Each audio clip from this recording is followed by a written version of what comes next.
Scrum is a popular development model that draws from Agile methodology. Scrum is flexible, and the dynamic nature of Scrum sprints allow teams to continually test and improve software during the development cycle. In this video, I'll discuss what Scrum is, the attributes of teams in the Scrum process, how sprints are managed, and some of the features in Team Foundation Server for Agile and Scrum methodologies. So, what is Scrum? Scrum is an Agile software development framework that's iterative and incremental. Because it's so flexible and represents an easy-to-understand, easy-to-implement solution, Scrum is the most popular Agile method in use today. The Scrum framework's flexibility permits uncertainty and creativity.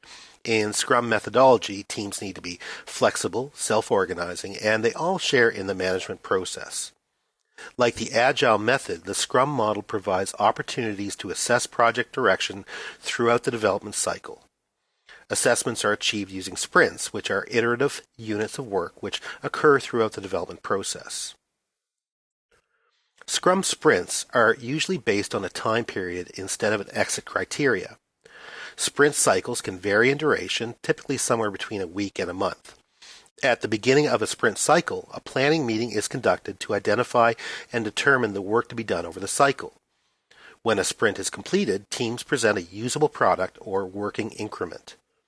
The deliverable is reviewed, and feedback usually occurs at this time, and once all parties are happy with the results, the next sprint is planned.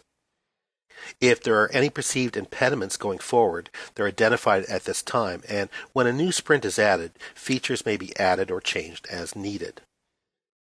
Once the final sprint has been completed, there's a retrospective conducted, which is a very useful way of capturing issues or problems with the process, best practices, and other meaningful data that can be applied to future projects.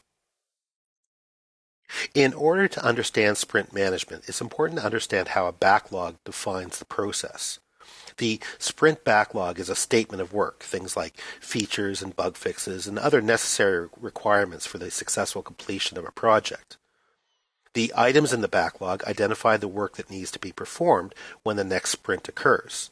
The work is generated through user stories and tasks for the sprint and is updated daily during a Scrum.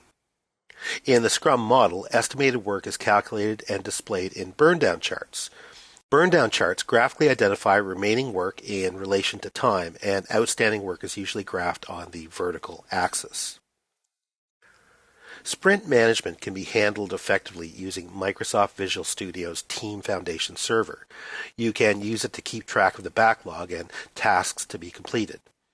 TFS can also provide reports on progress of user stories and generate statistics on code coverage and test results, providing team members with a sense of the status of the project and what areas require focus during the next sprint.